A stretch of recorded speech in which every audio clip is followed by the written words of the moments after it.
못 가요, 힘으로도 못 가요, 하나님 나라. 이 찬양 여러분 많이 어렸을 때부터 들어보셨을 거예요. 거기 보면 하나님 나라는 돈으로도 못 가고 힘으로도 못 갑니다. 이 힘은 권력이겠죠. 또한 벼슬로도 못 가고 사회적 지위로도 못 간다는 거죠. 또 지식으로도 못 가고요, 외모로 어여뻐도 못 가고 마음이 아무리 착해도 못 가는 것이 하나님의 나라예요. 그리고 후렴에 보게 되면 거듭나면 가는 나라 하나님 나라, 거듭나면 가는 나라 하나님 나라, 믿음으로 가는 나라 하나님 나라, 이렇게 노래가 있어요. 거듭나면 갈 수 있는 나라 하나님 나라입니다. 여러분들은 하나님 나라 가실 수가 있나요? 그 이야기를 다시 말하면 나는 거듭난 자인가? 이 질문 앞에 대답할 수 있다면 하나님 나라 들어갈 수 있는 거죠. 나는 거듭난 자인가? 아마 대부분의 성도님들은 네, 저는 거듭난 자입니다, 이렇게 대답을 하시리라 생각이 들어요. 그러나 개중에는 신앙생활을 오래 하였을지라도 또는 이제 막 입문을 하시는 이런 분들 가운데에는 거듭난다는 게 뭐지? 잘 모르겠는데요, 무슨 말일까요? 이렇게 고개를 갸우뚱거리시는 분들도 이 가운데 계실 수 있습니다. 오랜 신앙생활 속에서 나는 거듭난 자입니다 확신하시는 우리 성도님들, 오늘 말씀을 통해서 다시 한번 정립하는 기회를 가지시고요, 잘 모르겠는데요, 글쎄요 라고 이런 생각을 가지고 계신 분들은 거듭남이 무엇을 의미하는지 다시 한번 듣고 뼈대를 잘 세우고 든든한 기독교 신앙 안에 설 수 있는 그런 기회로 삼을 수 있으면 좋겠습니다. 오늘 제가 이 거듭남에 대해서 세 가지를 말씀을 드릴 건데, 하나는 거듭남의 의미예요.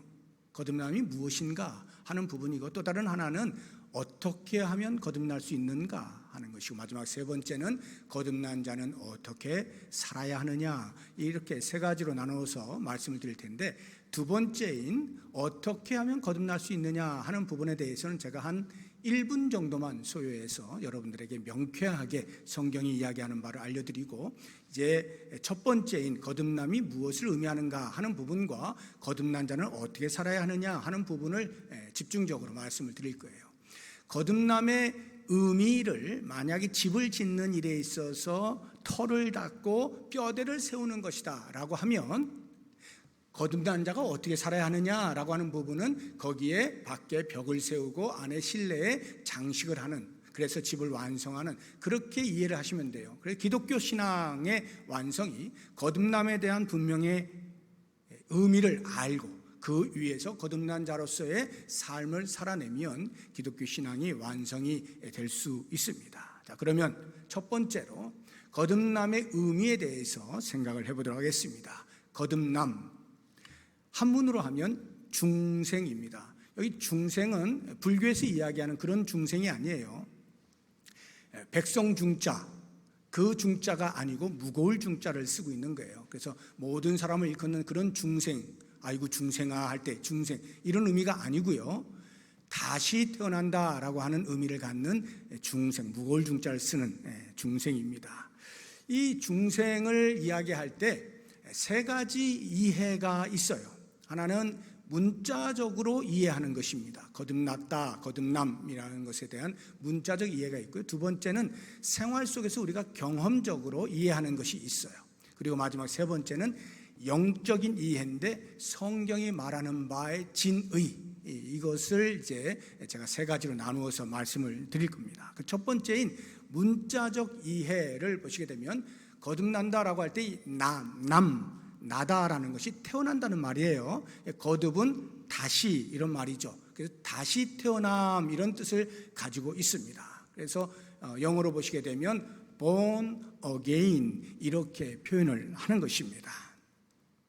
저는 이 born again, 다시 태어난다로 이해하는 것을 가리켜서 니고데모식 이해라고 말씀을 드리고 싶어요. 니고데모라고 하는 사람이 예수님 당시에 있었는데 산헤드린 공회원이었습니다. 철저한 유대교인으로서 바리새인이었고요, 유대교의 지도자급에 있는 사람이었습니다. 이 사람이 예수님께서 말씀하시는 것, 예수님께서 행하시는 표적들 보시면서 놀란 거예요. 야, 범상치 않은 사람이다. 어떻게 이런 교훈을 할 수 있을까? 어떻게 이런 행동을 할 수 있을까? 너무나 궁금하고 자기의 관심에 대하여서 예수님과 한번 논의를 해보고 싶다 생각을 해서 밤에 찾아갑니다. 낮에 대놓고 가기에는 좀 어려움이 있었어요. 그 당시에 유대교에 반하는 듯한 그러한 가르침들이 예수님께로부터 나왔기 때문에 직접 대놓고 사람들 보는 데서 만날 수는 없고 밤에 찾아가서 이런저런 말을 붙이는데 예수님께서 그 중심에 무엇을 궁금해하는지를 아시고 바로 이야기를 하셔요. 그러니까 질문을 정확하게 하지 않았는데 예수님이 아시고 정확한 답을 주시는 게 요한복음 3장 3절에 나옵니다. 예수께서 대답하여 이르시되 진실로 진실로 내게 이르노니 사람이 거듭나지 아니하면 하나님의 나라를 볼 수 없느니라. 이게 궁금했던 거예요. 니고데모의 마음속에는 어떻게 하면 내가 하나님 나라에 들어갈 수 있습니까? 이런 질문을 하고 싶었던 것인데 그것을 아시고 바로 답을 주시는 거예요. 사람이 거듭나지 아니하면, 거듭나야만 하나님 나라에 들어갈 수 있다, 이렇게 가르쳐 주는 것입니다. 그런데 이 말, 사람이 거듭나지 아니하면이라고 하는 이 말을 니고데모가 어떻게 이해를 했느냐 하면 4절에 이렇게 나옵니다. 니고데모가 이르되 사람이 늙으면 어떻게 날 수 있사옵나이까? 두 번째 모태에 들어갔다가 날 수 있사옵나이까? 엄마 뱃속에 다시 들어갔다 나온단 말입니까? 이게 바로 born again이에요. 다시 태어난다 이 말이죠. 한 번 태어났는데 또 태어나려니까 다시 들어가야 될 것 같아요. 그래서 나와야만 다시 태어나는 것인데, 아니 그게 말이 되는 소리입니까? 하고 니고데모가 대질문을 하는 거죠. 이게 바로 니고데모식 이해예요. 문자적으로 이해하는 겁니다. 엄마 뱃속에 다시 들어갔다가 나온다는 말인가? 그런데 이런 다시 태어난다는 말을요, 영어 성경 번역본들을 보게 되면 예수님께서 사람이 거듭나지 아니하면이라고 하는 이 부분을 전부 한결같이 born again으로 번역을 해놓았어요. born again, 거듭나다는 말을. 그런데 우리 한글 성경 번역본들을 보니까요, 놀라운 걸 제가 발견했는데 여러 가지로 다르게 번역을 해놓았어요. 제가 그것을 소개를 해드리면서 성경이 말하는 거듭남이 무엇인지를 점점 접근을 해보도록 하겠습니다. 먼저 이 다시 태어난다 하는 의미로 번역해 놓은 성경을 소개해 드릴게요. 우리말 성경에 이렇게 되어 있습니다. 사람이 거듭나지 아니하면, 이 부분을 우리말 성경은 사람이 다시 태어나지 아니하면 해서 니고데모가 궁금해하던 것처럼 이렇게 다시라고 하는 개념으로 이해를 하고 번역을 해놓았어요. 물론 이 번역이 틀린 것도 아니고 잘못된 것도 아니에요. 이 말 속에 깊은 뜻이 있는데 우리가 겉으로 볼 때, 이 단어적으로 볼 때 다시 태어나는 것으로 이해가 되도록 번역을 해 놓았습니다. 그러니까 처음 읽는 사람은 니고데모처럼 오해할 수가 있겠죠.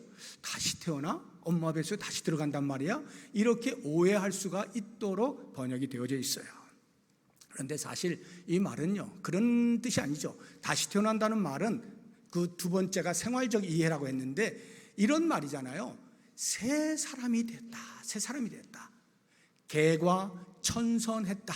젊었을 때는 망나니처럼 살았는데 철들어서 나이가 들고 보니까 야, 사람이 달라졌네, 바뀌었네, 변화되었네, 제대로 사네, 저 사람 새 사람 됐어 라고 하는 이런 말. 여러분, 레 미제라블이라고 하는 영화 보시면 장발장이라는 주인공이 있잖아요. 도둑질 하다가 개가천선해가지고 새 사람으로 살지 않습니까? 그런 장발장 같은 사람, 이런 사람 새 사람이라고 말할 수가 있죠. 성경이 말하고 있는 이 거듭남이라고 하는 것은 이렇게 새롭게 되었다라고 하는 의미예요. 그래서 오늘 우리가 부른 찬송가 285장에도 보게 되면 2절에 이렇게 나와 있죠. 이 좋은 날 내 천한 몸 새 사람이 되었으니, 새 사람이 되었다 이렇게 표현을 해놓죠. 3절도 새 사람 된 그날부터 새 사람이라고 표현을 하고 있어요. 그런데 중요한 것은요, 이 새 사람의 개념을 윤리적, 도덕적 변화로만 이해해서는 안 되는 거예요. 우리가 보통 말할 때 개과천선했다는 것은 윤리적인 차원이죠. 도덕적인 차원이에요. 전에는 그렇게 안 살았는데 지금은 아주 훌륭하게 살고 있어 하는 윤리적 개념에서의 새 사람이에요. 그런데 성경이 말하는 거듭남이라고 하는 것은 이런 의미로 국한되지 않습니다. 한 걸음 더 나아가야 돼요. 어떻게 새 사람이 되느냐, 어떤 사람을 새 사람이라고 말하느냐, 이 부분으로 나아갈 수 있어야 되는데 그게 바로 세 번째인 영적인 이해가 필요한 거예요. 그래서 거듭남을 영적인 이해를 통하여서 다시 보게 되면 위로부터 남이라는 뜻이에요. 위로부터, born above, 위로부터 났다, 하늘로부터 났다. 오늘 말씀의 제목이 하나님께로부터 난 자 아닙니까? 바로 이 하나님께로부터, 이것이 바로 위로부터예요. 하나님께로부터 난 자. 그래서 이 부분에 대하여서 바른 성경 이렇게 이야기를 했어요. 제가 앞에 그 새 사람 된 것에 대한 성경 번역을 소개를 안 해드리는데 그걸 먼저 잠깐 소개해드리고 바른 성경을 보도록 하겠습니다. 공동 번역에는 이렇게 새 사람에 대해서 번역을 이렇게 해놨어요. 공동 번역을 좀 보여주시겠어요? 앞에 거 공동 번역. 네, 제가 순서를 바꿨더니 감사합니다. 거기 보시면 누구든지 새로 나지 아니하면 이렇게 돼 있죠. 누구든지 새로 나지 아니하면, 그러니까 공동 번역은 이것을 born anew, 새로라고 하는 이런 의미로 이렇게 번역을 해 놓았어요. 근데 이제 마지막 이 세 번째 영적인 이해로서 위로부터, 하나님께로부터 난 이런 의미를 가진 그 번역을 해 놓은 성경이 있어서 제가 깜짝 놀랐거든요. 바른 성경이 그렇게 번역을 해 놓았어요. 한번 보시죠. 누구든지 위로부터 나지 않으면, 이게 born above예요. 위로부터 나지 아니하면. 이 바른 성경을 번역하신 분들이 이 거듭남이라고 하는 진의를 알고 의역을 이렇게 해 놓은 거예요. 그러니까 의역이니까 정확한 번역은 아닌데 그래도 우리가 이해하기에는 아주 좋게 번역을 해놓은 그러한 번역이라 이해를 하시면 되겠어요. 그러니까 하나님께로부터 났다, 이게 무슨 말이에요? 하나님이 우리의 아버지시다, 우리가 하나님의 자녀라는 거죠. 그 전에는요, 사탄의 노예로 살고 있었잖아요. 죄 가운데에서 하나님을 발견할 수 없고 하나님께로 나아갈 수 없고 죄의 노예로 살던 우리의 인생이 거듭남을 통하여 하나님의 자녀, 하나님의 다스림을 받는 자로 변화가 되어진 것, 이것이 거듭남의 진짜 의미예요. 성경이 말하는 진의인 것입니다. 그렇다고 하면 다시 한번 이제 나는 거듭난 자인가, 이 질문은 쉽게 이야기하면 나는 하나님의 자녀인가, 이 뜻이죠. 나는 하나님의 자녀인가. 제가 두 번째로 이 거듭남의 방법에 대해서 말씀을 드리는 1분 동안 드리겠다 했는데, 하나님의 자녀가 되는 유일한 길이 있죠. 내가 어떻게 하면 하나님의 자녀가 되죠? 그것은 오직 예수 그리스도를 믿는 믿음으로 말미암아서만 가능하죠. 오늘 본문의 말씀 요한일서 5장 1절에 보면 그렇게 나와 있죠. 예수께서 그리스도이심을 믿는 자마다 하나님께로부터 난 자다. 예수가 그리스도이심을 믿는 자, 이것을 조금 더 풀어서 사도 요한이 요한복음에서는 이렇게 설명을 해놓았어요. 요한복음 1장 12절 13절 보시면, 영접하는 자 곧 그 이름을 믿는 자들에게는 하나님의 자녀가 되는 권세를 주셨으니 이는 혈통으로나 육정으로나 사람의 뜻으로 나지 아니하고 오직 하나님께로부터 난 자들이니라.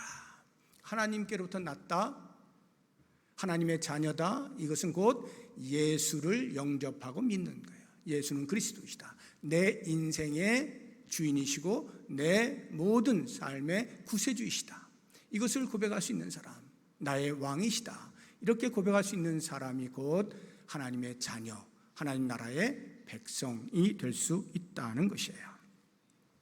그러면 이제 오늘 우리가 좀 더 본격적으로 살펴볼, 이렇게 거듭난 자, 예수를 믿어서 하나님의 자녀가 된 자는 어떻게 살아야 되느냐 하는 삶의 부분에 있어서 요한이 본문에서 이야기하고 있는 바를 제가 세 가지로 말씀을 드릴 텐데, 그 첫 번째가 하나님의 사랑을 받아서 예수 그리스도를 믿어 구원을 받아 하나님의 자녀가 된 자, 천국 시민이 된 자는, 거듭난 자는 이렇게 살아야 되는데, 그 첫 번째가 하나님을 사랑하며 사는 거예요. 하나님을 사랑하는 삶의 특징을 가지고 있어요. 우리가 이제 하나님 사랑과 나의 사랑 이렇게 할 때 하나님이 보이시지가 않으니까 조금은 추상적이고 막연할 수가 있어요. 그래서 감사하게도 하나님께서는 부모에게 당신의 어떤 그런 특성들을 어느 정도 심어 놓으시면서 부모와 자녀 간의, 우리 인간들 사회 속에서 부모와 자녀 간의 관계를 통하여 하나님과 우리와의 사이의 관계를 어느 정도 이해할 수 있도록 허락해 주셨어요. 그래서 우리가 부모 사랑과 자녀 사랑을 한번 보시죠. 자녀를 향한 부모 사랑과 부모를 향한 자녀 사랑, 어떤 사랑이 더 큽니까? 뭐 말할 것도 없죠. 내리 사랑이잖아요. 그러니까 부모 사랑이 훨씬 크죠. 부모 사랑이 훨씬 큽니다. 그렇게 큰 사랑을 입은 자녀가 부모가 나에게 보여주신, 베풀어 주신 그 사랑만큼은 아니라 할지라도 그래도 어느 정도는 부모에 대하여 사랑을 할 수 있어야 되겠죠. 이게 정상적인 자녀의 모습이죠. 우리는 그것을 효라고 보통 이야기합니다. 효. 그런데 만약 이 효를 하지 않는다, 부모를 사랑하지 않아요, 그렇다면 그런 사람을 가리켜서 인면수심이라 그래요. 얼굴은 사람의 탈을 쓰고 있는데 마음이 짐승이에요. 사람의 탈을 쓴 짐승이다, 이렇게 표현하죠. 인면수심이에요. 정상적인 사람은 누구나 다 부모님께로부터 받은 바 사랑에 대하여 그만큼은 아니라 할지라도 최선을 다해서 효를 하는 것이 마땅하죠. 그렇다고 한다면 하나님께서 우리에게 보여주신 사랑은 어느 정도일까요? 인간 부모도 자녀를 위해서는 최선을 다하여 사랑을 하는데 하물며 하나님께서는 우리들을 어느 정도로 사랑할까? 찬송가 304장을 보게 되면요, 3절 가사가 기가 막히게 나와 있어요. 하늘을 두루마리 삼고 바다를 먹물 삼아도 한없는 하나님의 사랑 다 기록할 수 없다고 표현을 해놨어요. 하늘 끝이 없잖아요. 바닷물 마르지 않잖아요. 그런데도 그것을 가지고 종이와 먹으로 삼아서 다 써내려간다 할지라도 하나님의 우리를 향하신 한없는 사랑을 다 기록을 할 수 없을 만큼 하나님의 사랑은 놀랍고 위대하고 끝이 없다고 표현을 하고 있는 거예요. 그것이 맞는 표현이죠. 그렇게 보여주신 하나님의 사랑에 대하여 우리는 어떻게 해야 돼요? 그만큼은 아니라 할지라도 우리도 하나님 사랑합니다. 하나님을 사랑하며 살아야 되겠죠. 그런데 하나님을 사랑한다라고 할 때 하나님이 보이시지가 않으니까 어떻게 하나님을 사랑한다 말할 수 있을까 생각을 해보면요, 여러분은 하나님의 사랑을 어떻게 아십니까? 하나님이 나를 사랑하신다 어떻게 알아요? 그냥 느낌상 압니까? 아니죠. 우리가 알 수 있는 유일한 길이 있는데 그것이 바로 성경에 기록되어진 하나님의 말씀을 통하여 우리가 아는 거예요. 하나님께서 우리를 이렇게 사랑하셨다는 성경에 기록된 말씀을 통해서 알아요. 그래서 성경을 보면요, 구석구석에 하나님의 사랑으로 가득 차 있어요. 다시 말해서 성경을 열심히 읽고 듣고 연구하다 보면 우리를 향한 하나님의 사랑을 점점 더 많이 알아가게 되는 것이고요, 그렇게 알아갈수록 우리는 하나님을 더 많이 사랑할 수가 있게 되는 거예요. 잘 모를 때에는 하나님의 사랑이 얼마만큼 나에게 다가오는지 잘 모르니까 나도 하나님께 대하여 어떻게 사랑해야 될지, 얼마만큼 사랑해야 될지, 어떻게 표현해야 될지 잘 몰라요. 그런데 알면 알수록, 이 이야기는 성경을 더 많이 알면 알아갈수록, 정상적인 경우라면 신앙생활을 깊이 하면 할수록, 오랫동안 하면 할수록, 하나님의 말씀을 많이 듣고 읽고 연구하면 할수록 하나님의 사랑을 더 많이 알게 되어지니까 그런 사람이 당연히 하나님을 더 많이 사랑하게 되어 있는 거예요. 그래서 CCM 찬양 가운데 보게 되면 하나님 사랑합니다, 아버지 경배합니다, 아버지 그 충만한 사랑을 내 마음 가운데 채워 주십시오 라는 이런 찬양이 있거든요. 근데 저는 이 찬양을 이렇게 묵상하면서, 가사를 묵상하면서 아버지 사랑을 내 마음속에 채워주세요 라고 하는 이 고백은 사실상은 하나님께서 우리에게 보여주신 사랑이 아직도 부족하기 때문에 내가 갈증이 있으니까 하나님 더 많이 채워주세요, 이런 고백은 아니라고 생각합니다. 오히려 그 반대죠. 하나님께서 원 없이 우리에게 보여주신 그 놀라운 사랑, 우리의 마음 가운데 가득 채워주신 그 사랑, 내 눈을 떠서 보게 해주세요, 내 마음의 문을 열고 맞아들이게 해주세요, 깨닫게 해주세요, 이 고백 아니겠습니까? 우리에게 보이신 그 놀라운 사랑, 보여주신 사랑과 보여주시는 사랑, 앞으로도 계속해서 보여주실 그 크신 사랑을 저로 하여금 깨닫게 해주세요 라고 하는 고백이 이 찬양의 가사일 것입니다. 그러므로 우리는 다른 것 없어요. 하나님 사랑하기 위하여 할 수 있는 것은 성경을 더 많이 읽고 듣고 연구하는 것입니다. 계속해서 하나님의 사랑으로 가득 차 있는 성경을 봄을 통해서 우리는 하나님을 더 많이 사랑할 수 있게 되어질 것입니다. 두 번째로, 거듭난 사람은 어떻게 사느냐?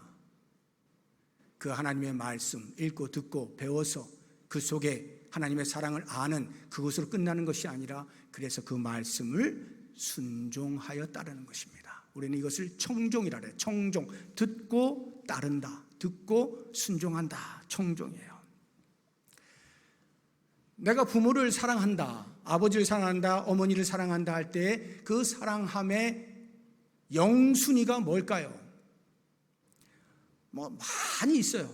자, 사랑을 표현해요. 내가 부모님 사랑합니다 표현하는데, 혹시 여러분 가운데서는 돈이라고 생각하지 않습니까?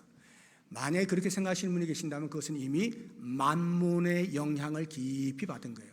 그만큼 이 시대가 만몬의 유혹이 커요. 거세게 다가옵니다. 그래서 자녀들 가운데는요, 내가 부모에게 어떻게 효를 하지? 용돈을 많이 드리는 것으로, 이렇게 하는 경우들이 적지 않아요. 물론 틀린 거 아니에요. 용돈 많이 드리면서 그 사랑을 표현할 수 있고 효도를 할 수가 있어요. 그러나 그것이 1순위는 아닙니다. 1순위는요, 부모의 말에 귀를 기울이는 거예요. 부모의 말에 귀를 기울이고 그 말에 순종하는 삶, 태도, 이것이야말로 정말로 부모 사랑의 표본이에요. 가끔은 하도 이 시대가 만몬의 유혹으로 가득 차 있다 보니까 부모 가운데서도 이런 분이 없지는 않아요. 야, 너희들 어떻게 살든지, 나에게 어떻게 하든지 내가 신경 안 쓸 테니까 용돈이나 매달 꼬박꼬박 보내와. 그러면 내가 다 용서해 준다. 혹시 간혹 가다가 이런 부모님 계실 수 있어요. 워낙 만몬의 힘이 크다 보니까 말이죠. 돈이면 다 되다 보니까 부모님들 가운데도 그런 분이 만에 하나 천에 하나 있을 수는 있겠지만 보통의 경우 그렇지 않죠. 제 자녀들이 저에게 아무리 많은 용돈을 준다 하더라도, 그래서 아버지 내가 이만큼 드리니까 이것 가지고 아버지 목사니까 마음껏 주일 사역하는 데 쓰세요. 물론 좋죠. 땡큐 땡큐 이렇게 제가 하겠지만, 그렇게 하면서 아버지의 말에 대해서는 무시하고 외면하고 피하고 들은 척도 안 하고 한다면, 제가 과연 그 돈을 고맙다 얘야 내가 잘 쓸게 이렇게 할까요? 저는 아닙니다. 절대로 저는 그렇죠. 그 돈 안 받죠. 부모의 말에 귀 기울일 줄 모르는 자녀가 주는 돈 뭐하러 받습니까? 그거를.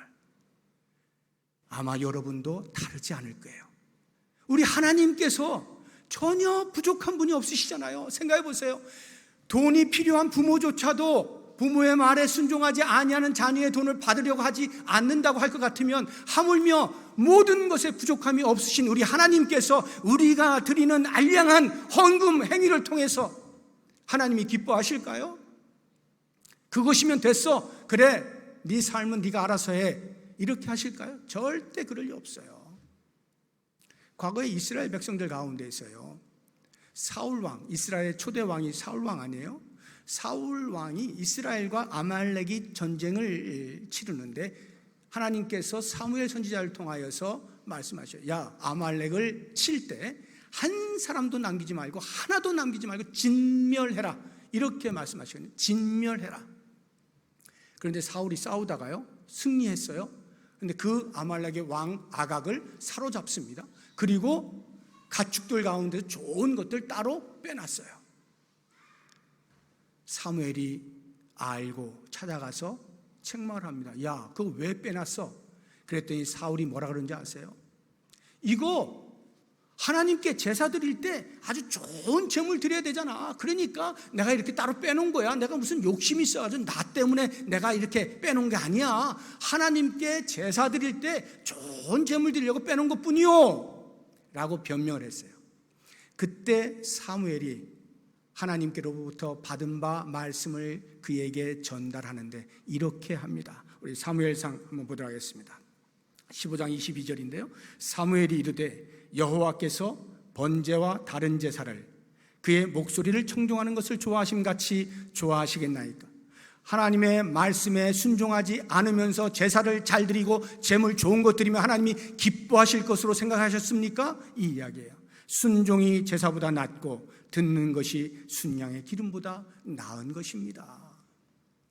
아무리 당신이 하나님 받으세요 하고 좋은 제물을 갖다 바친다 할지라도 그것이 순종하지 아니함의 결과로서 주어지는 것이라면 하나님이 과연 그걸 받으시겠느냐 이 말씀을 하시는 거예요. 그래서 우리가 하나님 사랑합니다 라고 할 때 그것을 증명할 수 있는 첫 번째가 하나님의 말씀에 순종하는 거예요. 그 5장 3절에 나오죠. 오늘 본문의 말씀. 하나님을 사랑하는 것은 이것이니 하고 우리가 그의 계명들을 지키는 것이라. 사도 요한이 이 말을 할 때는요 그냥 자기 생각에 나와서 이렇게 한 말이 아니고요, 예수님이 살아계셨을 때 공생의 기간 동안에 예수님 따라다니면서 예수님께로부터 들은 것을 다 기억하고 그것을 다시 말해주고 있는 것에 불과해요. 예수님이 이미 이런 말씀들을 계속 하셨거든요. 우리 요한복음 한번 보겠습니다. 14장 15절인데요. 너희가 나를 사랑하면 나의 계명을 지켜야 될 거야. 너희들 정말 나 사랑해? 그러면 계명 지키는 것으로 증명해라. 이 이야기를 하는 거예요. 21절 한번 보시죠. 나의 계명을 지키는 자라야 나를 사랑하는 자야. 분명하게 말씀을 하고 있는 것입니다. 이러한 교훈과 가르침을 받았던 사도 요한이 그 공동체 성도들에게도 동일한 교훈을 하고 있는 것입니다. 이러한 사랑을 위한 그 계명 지킴이라고 하는 것이 우리가 생각할 때는 뭐 이제 지켜야 된다라고 하는 것 자체가 부담으로 다가오잖아요. 야, 이걸 지켜야 돼? 지켜야 되는 거야? 힘들 텐데, 부담이 되는데, 짐인데, 이런 생각이 들 수밖에 없잖아요. 그래서 사도 요한이 덧붙여 놓았어요. 5장 3절 뒷부분에 보면 이렇게 덧붙여 놨죠. 그의 계명들은 무거운 것이 아니야 라고 덧붙여 놨어요.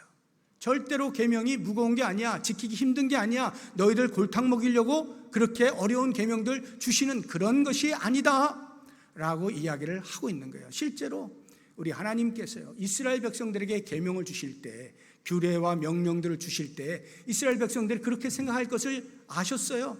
분명히 내가 어떤 규례들을 주고 야 이거 지켜야 돼, 이거 하면 안 돼, 이거 해야 돼 라고 하면 쟤네들이 뭐라고 생각할까 아신 거죠.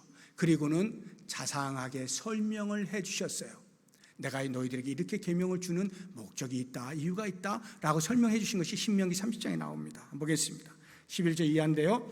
내가 오늘 내게 명령한 이 명령은 내게 어려운 것도 아니요 먼 것도 아니라 하늘에 있는 것이 아니니 내가 이르기를 누가 우리를 위하여 하늘에 올라가 그의 명령을 우리에게로 가지고 와서 우리에게 들려 행하게 하랴 할 것이 아니요 이것이 바다 밖에 있는 것이 아니니 내가 이르기를 누가 우리를 위하여 바다를 건너가서 그의 명령을 우리에게로 가지고 와서 우리에게 들려 행하게 하랴 할 것도 아니라 오직 그 말씀이 내게 매우 가까워서 내 입에 있으며 내 마음에 있은즉 내가 이를 행할 수 있느니라.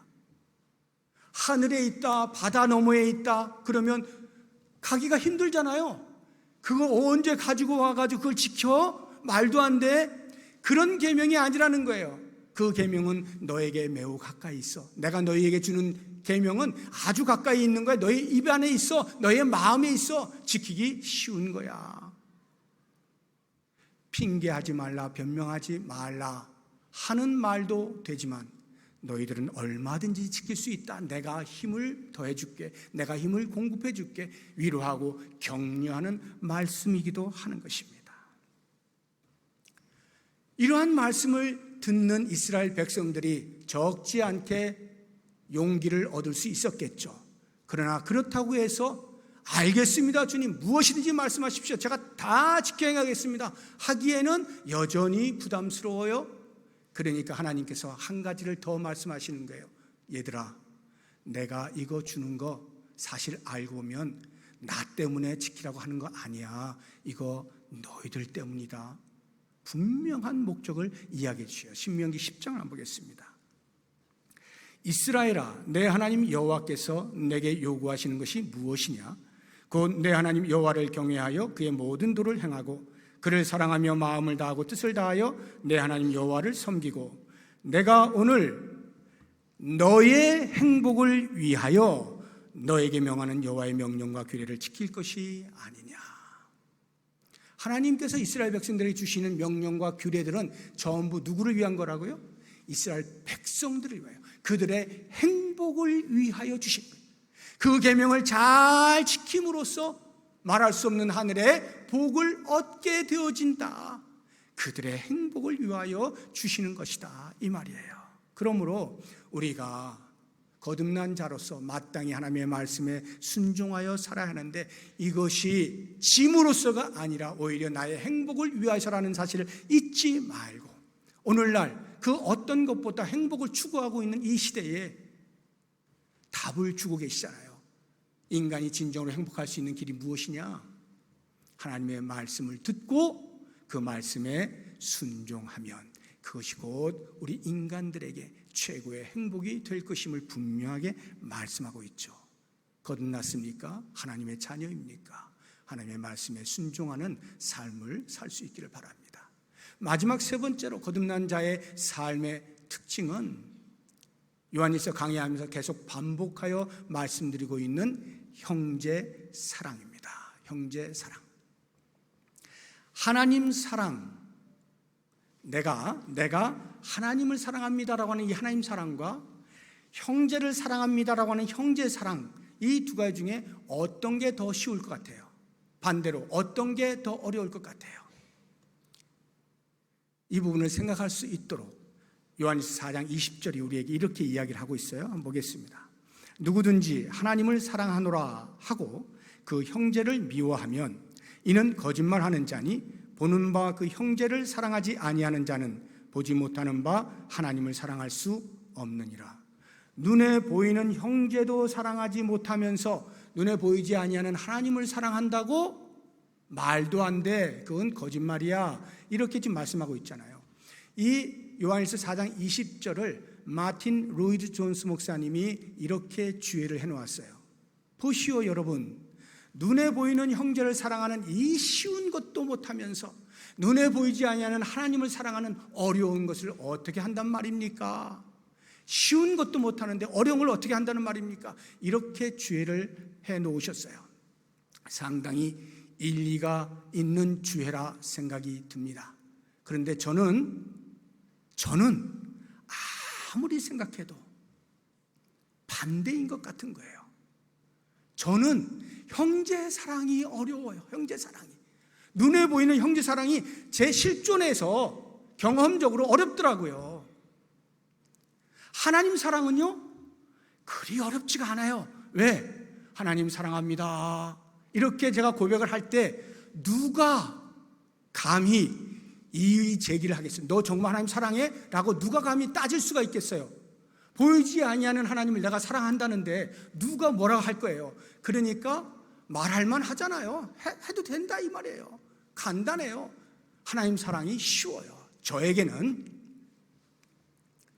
그런데 사도 요한이 이 보이지 아니하는 하나님을 사랑함이 저처럼 쉽다라고 생각하는 사람들 생각을 해서인지 몰라도 이렇게 말하고 있는 거예요. 너희가 보이지 아니하는 하나님 사랑해? 정말로 사랑해? 그러면 증명해봐라 하고 증명하는 방법을 제시하고 있는데 그게 바로 형제 사랑이에요. 그런데 이 형제 사랑이 저는 너무 어려운 거예요. 그러니 보이지 아니하는 하나님을 사랑하는 증명으로서 형제 사랑을 이야기하니까 보이지 아니하는 하나님 사랑하는 게 너무 어려워져 버렸네요. 너무 어려운 거예요. 야, 하나님 사랑하는 게 이렇게 어렵나? 보이는 형제를 사랑함으로써 보이지 아니하는 하나님을 사랑한다는 것을 증명하라. 하나님 사랑이 이렇게 어려운 거예요. 그런데 이 어려운 것을 왜 사도 요한이 해야 된다고 말을 하고 있는가? 왜 증명할 수밖에 없는 존재라고 이야기하고 있는가? 그것이 5장 1절에 이렇게 이야기하고 있어요. 5장 1절 보세요. 뒷부분이에요. 뒷부분에 보면 또한 낳으신 이를 사랑하는 자마다, 여기 낳으신 이가 누구예요?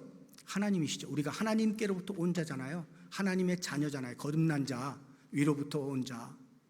그러니까 하나님이 우리를 낳으셨다 이 말이에요. 그 낳으신 이를 사랑하는 자, 제가 사랑하죠? 저를 낳아주셔서 감사합니다. 주님 사랑합니다. 이렇게 사랑한단 말이에요.